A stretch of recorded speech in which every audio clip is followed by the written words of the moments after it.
¿Alguna vez has sentido que un lugar te atrapa, que no puedes escapar, aunque tu vida dependa de ello? Esta es la historia real de un hombre que vivió el peor turno de su vida, en un sótano donde el tiempo y la muerte se confunden. Si te gusta el terror que cala hasta los huesos, quédate hasta el final porque lo que descubrirás te helará la sangre. Antes de empezar, suscríbete ahora y activa la campanita para no perderte ninguna historia escalofriante que te traeré cada semana. Bienvenido al lado oscuro de los trabajos nocturnos. Si te atreves a entrar, acompáñame. Nunca quise trabajar de noche. Aceptarlo fue una decisión forzada, de esas que tomas cuando la vida te acorrala contra una pared invisible, y te das cuenta de que el orgullo no paga la luz ni llena los platos de tus hijos. Mi esposa acababa de perder su empleo tras un recorte masivo en la empresa donde llevaba años. Fue un golpe duro para ella, y un vacío aterrador para nosotros. Teníamos 2 hijos en la escuela, uno entrando a secundaria y otro aún en primaria, y las cuentas llegaban con una puntualidad más cruel que cualquier sistema de cobranza. Así fue como terminé trabajando como auxiliar administrativo nocturno en una institución pública que prefiero no nombrar. No por respeto, ni por confidencialidad, sino porque después de lo que viví allí, hay algo dentro de mí que tiembla cada vez que pienso en pronunciar su nombre en voz alta, como si nombrarla fuera a despertarla. Era un edificio viejo, de esos que están clavados en las ciudades como ruinas que nadie se atreve a derribar, no porque sean útiles, sino porque nadie quiere tocar lo que está muerto pero sigue de pie. 5 pisos de oficinas grises, escritorios metálicos, alfombras deshilachadas, paredes manchadas de humedad, y un sótano profundo, tan profundo que el eco parecía demorarse al subir de regreso. El lugar olía a moho, a polvo atrapado en papel, a café rancio, y a algo más, algo que no supe identificar hasta mucho después. Algo viejo, pero no en el sentido del tiempo, sino en el sentido de lo maldito. Recuerdo mi primer día. Llegué con una mezcla de ansiedad y resignación. El turno era de 10 de la noche a 6 de la mañana, cuando el mundo duerme y la ciudad apenas respira. Uno de los muchachos de mantenimiento, un tipo flaco con cara de insomnio y las manos manchadas de grasa vieja, me vio pasar por la zona de estacionamiento y me lanzó una advertencia con media sonrisa, mientras se encendía un cigarro. Si algún día te mandan al sótano a archivar cosas, que Dios te acompañe, carnal. Lo dijo como si fuera una broma, pero sus ojos no se rieron. Me reí igual, por compromiso, aunque la frase se me quedó flotando como una telaraña invisible.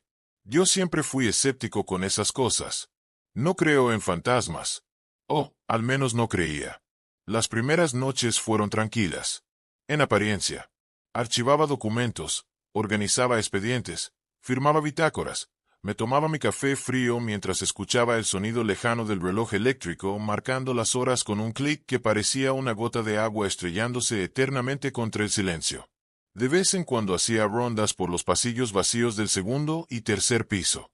Las oficinas parecían dormir, aunque algunas puertas se abrían solas por las corrientes de aire, o eso me decía para no sugestionarme. La soledad nocturna es engañosa. Al principio parece tu amiga. Te envuelve con su calma y su silencio. Pero después de algunos días empieza a mostrarte cosas. Pequeños detalles. Cosas que no encajan. Como que una silla giratoria aparece girada hacia la pared, cuando tú jurabas haberla dejado recta. O que una lámpara encendida en una oficina cerrada se apaga sola justo cuando pasas. O que escuchas pasos lentos en el piso de arriba, cuando tú eres el único empleado en todo el edificio. Nada grave. Nada que no pudiera ignorar. Hasta que una noche, exactamente a las 9:58 de la noche, llegué al trabajo y encontré una nota sobre mi escritorio. El papel era blanco, sin doblez, con una letra rápida pero legible, firmada por el supervisor de turno, Rodríguez. Archivos viejos del 2001 al 2007. Urge revisión y acomodo. Están en el sótano. Era una orden sencilla. Yo ya había bajado antes, aunque solo una vez, cuando me pidieron buscar unos planos de archivo muerto. La verdad, no me entusiasmaba volver. El sótano era el único lugar del edificio donde el silencio se sentía espeso, como si algo se quedara flotando entre las cajas y los muros de concreto. Pero esa noche, todo fue distinto desde el momento en que empujé la puerta de acero que daba acceso al sótano. El metal crujió como si no hubiera sido abierto en semanas. Un chirrido seco, oxidado, que se me metió en los dientes. Y el aire que escapó de adentro no fue el de siempre. Era un aire frío. Frío de cueva. Y con un olor imposible de confundir. Era como si alguien hubiera dejado carne cruda tirada en algún rincón. Días después, hubiera intentado cubrir el hedor con cloro barato. El resultado era nauseabundo. Tragué saliva. Encendí las luces fluorescentes, de esas que zumban como insectos gigantes agonizando. Y bajé los 14 escalones. Siempre los contaba. Siempre. No sé por qué. Tal vez para convencerme de que el suelo seguía ahí abajo. Tal vez por superstición. Una vez abajo, el sótano se abría en forma de cruz. 3 pasillos, 2 hacia los lados y 1 al frente. Yo debía ir al del fondo, donde estaban los archivos de los años 2000 a 2010. El pasillo derecho, según el croquis que tenía memorizado. Caminé con la linterna encendida, aunque las luces del techo ya parpadeaban débilmente. Había humedad en el aire. Se me metía en los huesos. La reja de esa sección estaba entornada. Crujió al abrirla, como si alguien me estuviera escuchando. Adentro, cajas y archivadores metálicos se apilaban en desorden. Polvo por todas partes. Papeles doblados, etiquetas desteñidas. Tomé la lista de archivos y me arrodillé frente a un estante para comenzar la revisión. Pasaron minutos. Tal vez 1 hora.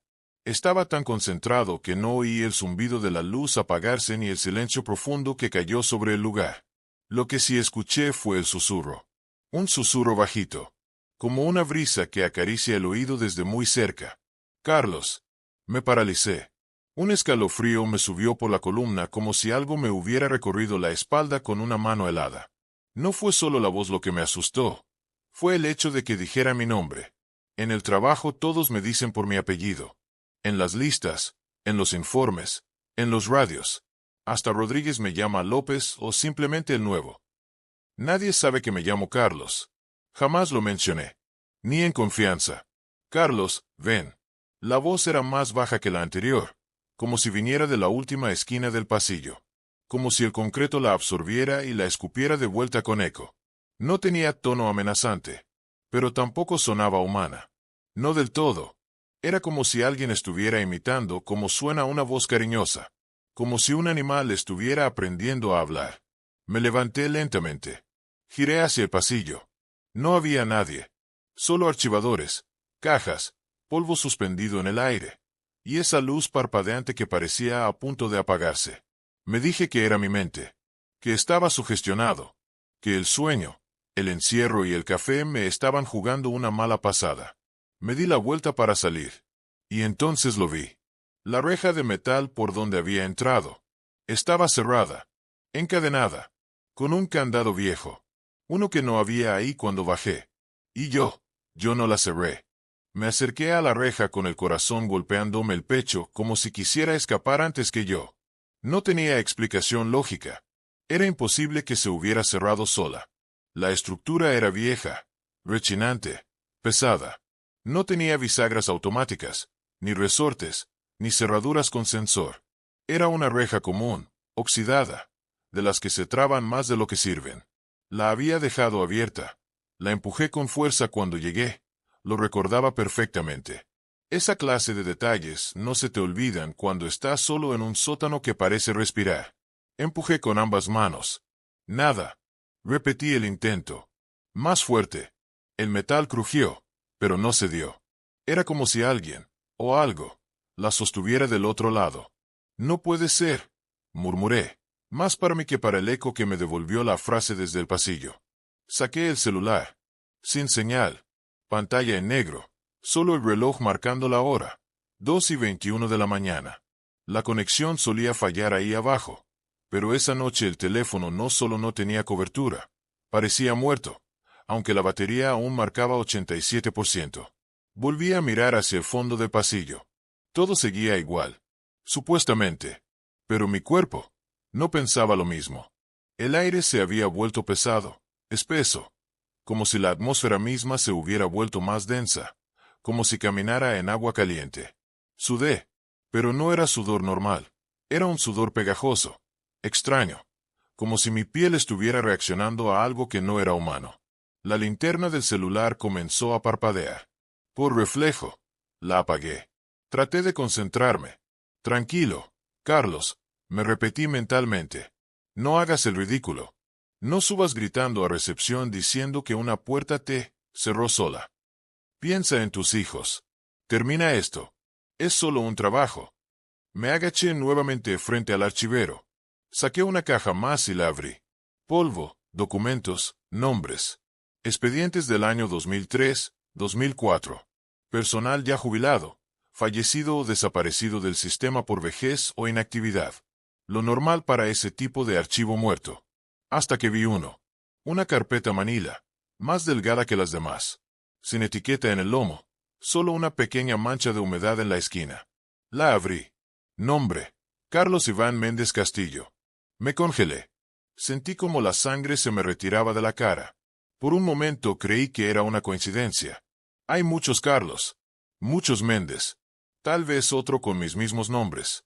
Pero entonces vi la foto, grapada en la parte superior izquierda, justo debajo del encabezado. Una foto en blanco y negro. De esas institucionales, tomadas a la rápida en fondo blanco con flash quemado.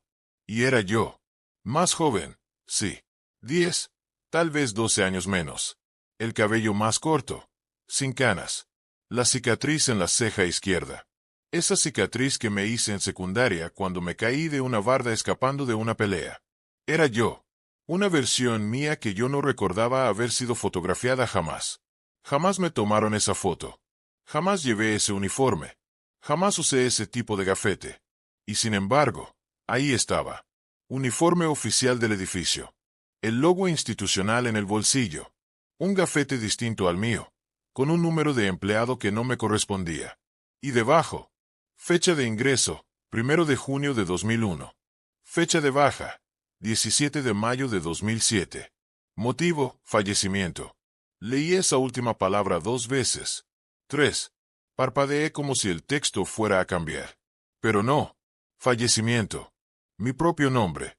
Mi propia foto. Mi propia muerte.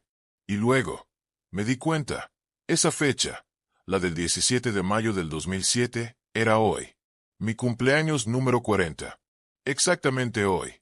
Esa carpeta decía que había muerto en este mismo lugar, en esta misma fecha, pero hace 18 años. Me quedé inmóvil, con los dedos congelados sobre el borde del papel. Sentí que el mundo giraba distinto, que el sótano se inclinaba, que algo en mí se había roto y no iba a poder repararse nunca. Abrí otras carpetas. Una decía: accidente en el archivo subterráneo. El trabajador fue encontrado con signos vitales nulos. No se registró actividad cardíaca ni respiratoria. El rostro mostraba una expresión de horror extremo. Otra: causa de muerte, indeterminada. Presencia de hemorragias oculares. Contracción muscular severa. Trauma psicológico no explicado. Otra más. Empleado llevaba horas sin responder a la radio. La última ubicación confirmada. Sección de archivos 2000 a 2010, sótano 3. Posible colapso nervioso. Posible. La hoja estaba manchada. Las palabras siguientes eran ilegibles. Y entonces, un pensamiento aterrador se me cruzó por la mente. ¿Y si no era la primera vez? ¿Y si ya había pasado esto? ¿Y si lo estaba viviendo, de nuevo? De pronto, el silencio se rompió. Un sonido. Bajo. Pegado a mi nuca. Un susurro. Carlos, ya estuviste aquí. La voz era más clara. Más seca. Más directa. No como antes. No un eco lejano. Era como si alguien estuviera parado justo detrás de mí. Tan cerca que podría sentirle el aliento. Giré en seco, con el corazón a punto de reventar. No había nadie, pero el aire a mi alrededor vibraba. Y luego lo escuché. Una risa, pero no una cualquiera. Mi risa. Una versión distorsionada, más grave, hueca, como si viniera desde dentro de un ataúd, como si yo mismo me estuviera burlando desde otro tiempo, desde otro cuerpo, desde otro yo que ya estaba muerto. Quise gritar. No pude. Quise correr. Pero mis piernas no respondían. Solo podía quedarme ahí, rodeado de carpetas, de documentos que no existen en ningún sistema, y de un archivo que contaba la historia de mi muerte, mientras mi reflejo, o mi sombra, o lo que sea que alguna vez fui, reía en la oscuridad. No me importó si hacía ruido, si me tropezaba con los archivadores, si tiraba carpetas al suelo. Solo quería salir de ahí. Golpeé la reja. Grité. Intenté forzarla. Nada. Atorada como si fuera parte del muro. Saqué las llaves. Probé una por una. Ninguna funcionaba en esa cerradura. Era absurdo. Esa reja nunca había tenido cerradura. Me giré, respirando agitado, y me quedé quieto. En el cristal polvoriento de una vitrina al fondo del pasillo, vi algo que no debería estar ahí. Mi reflejo. Pero no estaba sincronizado. Yo respiraba agitado. Él estaba quieto. Yo tenía los ojos abiertos. Él parpadeaba lento. Yo estaba temblando. Él sonreía. Esa cosa que se parecía a mí levantó la mano. Yo no. Señaló algo detrás de mí. Me di la vuelta de golpe. Nada. Solo los archiveros, los expedientes tirados en el piso, y la carpeta con mi nombre, aún abierta. Volví a mirar la vitrina. El reflejo ya no estaba. Esto no es real, me dije. Tiene que ser una pesadilla. Estoy soñando. Estoy dormido en la recepción. Esto no está pasando. Y entonces escuché los pasos. Lentos. Descalzos. Mojados. Plas, plas, plas. Venían por el pasillo central. Doblaban hacia la sección donde yo estaba. No quería mirar. Cada parte de mi cuerpo me pedía que no mirara. Pero lo hice. Una figura, muy parecida a mí, venía caminando. Desnudo. Los ojos completamente negros. La piel pálida y estirada como papel quemado. Y en el pecho, una etiqueta vieja, amarillenta, de expediente. Empleado fallecido, archivo subterráneo. Yo grité, pero mi voz no salió. La figura sonrió, igual que el reflejo, y se detuvo a unos metros. Carlos, ya firmaste tu baja, dijo con mi misma voz, pero hueca, como si saliera de una caverna. Esta vez, no puedes subir. Me eché hacia atrás instintivamente, sin pensar, arrastrando las piernas como un animal herido, sin dejar de mirar a esa cosa que, aunque me doliera admitirlo, se parecía demasiado a mí. Tropecé con una carpeta húmeda y resbalosa y caí de espaldas contra el suelo de concreto, golpeándome el codo contra uno de los esquineros metálicos del archivador. El dolor fue inmediato, agudo, eléctrico, tan real que por un segundo me convencí de que todo esto era producto de mi imaginación, de un colapso mental, de una especie de pesadilla inducida por el insomnio o el estrés. Pero entonces abrí los ojos, y él seguía ahí, de pie, a un par de metros, mirándome. Su sonrisa no era una expresión, era una herida en el rostro. Sus labios no se curvaban, se rasgaban, como si esa boca no estuviera hecha para sonreír. ¿Qué eres? Logré susurrar, con la garganta apretada por un nudo de miedo que me dolía más que el golpe en el brazo. No respondió. Dio un paso hacia mí, y luego otro, con movimientos lentos, como si el aire le ofreciera resistencia.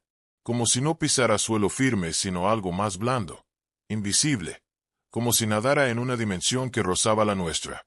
Fue entonces cuando lo vi con claridad. No tenía sombra. La luz temblorosa del foco sobre él iluminaba el suelo, pero no proyectaba nada detrás de su cuerpo. Ninguna silueta. Ninguna oscuridad. Su figura estaba iluminada por la lámpara como cualquier otra cosa, y sin embargo, no devolvía nada. Era como si no estuviera completamente aquí, como si su existencia en este plano fuera parcial, rota, incompleta, y peor aún, la luz no lo tocaba del todo. Su contorno parecía vibrar, como si hubiera un velo entre él y el mundo. Una interferencia.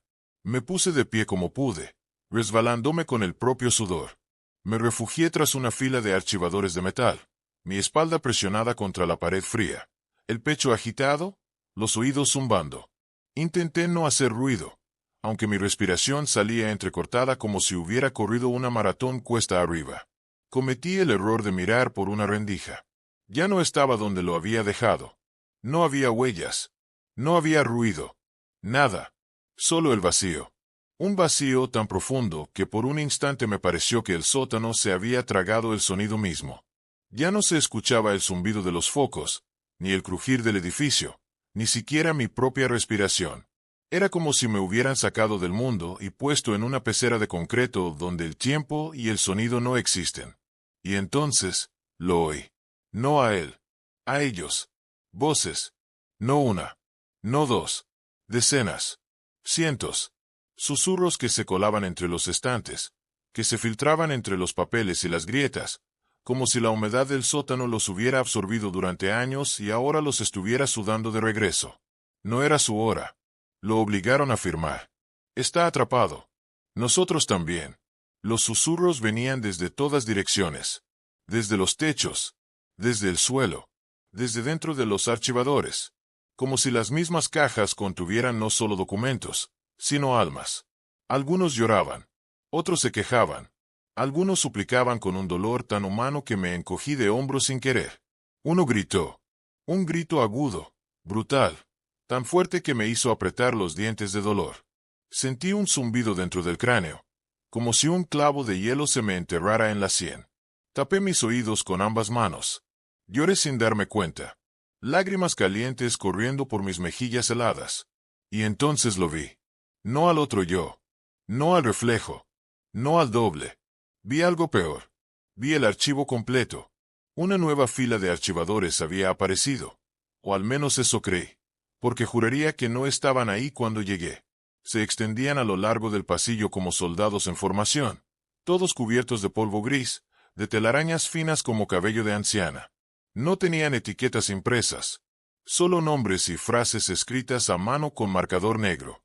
Letras chuecas, temblorosas, como si quien las escribió ya estuviera muriendo mientras lo hacía. Me acerqué temblando. Leí los primeros nombres. Turno nocturno fallecido. Empleado no identificado, crisis nerviosa. Auxiliar atrapado, muerte por asfixia. Desaparecido, expedientes cerrados sin resolución. Pasé el dedo sobre uno. La pintura se deshizo como polvo de lápiz viejo. Sentí náuseas. Había cientos. Tal vez más. Una fila que se perdía en la oscuridad del pasillo. Todas las carpetas contenían lo mismo, nombres borrados, rostros distorsionados, fechas que coincidían con turnos nocturnos. Saqué una de las carpetas con manos temblorosas. El cartón crujió como si tuviera décadas encerrado. Una foto se deslizó y cayó al suelo. Era una mujer. Joven. Ojerosa. Con uniforme institucional. Con el cabello recogido. En la foto parecía mirar directamente a la cámara. Pero sus ojos estaban rojos, hinchados, como si hubiera llorado antes de que la retrataran. Le di la vuelta a la foto. En el reverso, escrito a mano. No quiso bajar más al sótano. Nadie creyó su historia. Fecha: 13 de julio de 1998. Leí la nota varias veces, como si eso pudiera protegerme de lo que significaba. Ese lugar no era un archivo. Era una trampa. Una trampa con apariencia de archivo muerto. Un almacén de documentos, sí, pero también de historias rotas, mentes quebradas, almas atrapadas. Un cementerio sin lápidas. Una fosa común que no olía a tierra, sino a polvo viejo y desesperación seca. Y ahora, yo era parte de él. No sabía si estaba vivo o muerto. Si lo que estaba viviendo era el final de algo que ya había ocurrido o el principio de algo que no iba a terminar nunca. Solo sabía una cosa. No estaba solo aquí abajo. Nunca lo estuve. Me desplomé en el suelo frío y áspero, recostando la espalda contra el archivador de metal, que parecía absorber y devolver todo el frío del sótano en cada contacto. El concreto húmedo me impregnaba la ropa, y un escalofrío recorrió mi columna mientras trataba de calmar el torbellino que giraba dentro de mi cabeza. Las voces aún vibraban en mis oídos, un murmullo difuso que se entremezclaba con un zumbido sordo, un ruido profundo que parecía resonar en mis huesos, en cada latido de mi corazón. Intentaba dar sentido a todo, pero los pensamientos se amontonaban y chocaban unos contra otros, como si mi mente se hubiera convertido en un campo de batalla donde luchaban la cordura y la locura. Entonces, el teléfono vibró en el bolsillo de mi pantalón. Fue un sobresalto, como un latigazo de realidad que me devolvió de golpe al presente. Saqué el celular con las manos temblorosas, el pulso acelerado, temeroso de lo que pudiera aparecer en la pantalla. Un número desconocido. Una llamada perdida. Leí con dificultad. Sin identificación. Contesté sin pensar. Quizá buscando alguna señal de normalidad, de esperanza. O quizás, simplemente, porque ya no me importaba lo que viniera. Del otro lado, una voz apenas audible, susurrante, pero con una extraña familiaridad que me heló la sangre. Carlos, no te rindas, no es tu turno. Mis dedos se aferraron al teléfono con fuerza, como si fuera lo único real en ese sótano envuelto en sombras y secretos. La voz se cortó, apenas un eco débil que se desvaneció en el silencio opresivo. ¿Quién eres? Pregunté con voz entrecortada, casi rota por el miedo. No hubo respuesta. Solo un silencio tan profundo que parecía absorber toda la luz y la esperanza. Y entonces, la temperatura bajó de golpe. Una brisa fría se coló por entre las grietas del sótano, recorrió mis brazos y mi cuello como dedos invisibles, dejándome la piel erizada. Las luces comenzaron a titilar frenéticamente, y en un instante, se apagaron por completo. Quedé sumido en una oscuridad absoluta, densa y casi tangible, como si el sótano hubiera dejado de existir para transformarse en un pozo sin fondo. El único sonido que quedó fue el eco sordo y constante de mis propios latidos, retumbando en mis oídos como un tambor de guerra, anunciando que la noche apenas comenzaba. Cuando por fin lograron abrir la reja y salir, no fui yo quien salió. No sé si fue mi reflejo, mi sombra o esa entidad que me esperaba en el sótano. Desde entonces, nadie me ha vuelto a ver en el trabajo, ni en ningún lugar. Y si alguna vez te asignan el último turno en el archivo subterráneo, piénsalo 2 veces antes de bajar. Si esta historia te heló la sangre y quieres más relatos que parecen reales, suscríbete ahora y activa la campanita. Aquí te esperaré, en la oscuridad, con más historias que no querrás escuchar solo. Nos vemos en el próximo turno, si es que vuelves.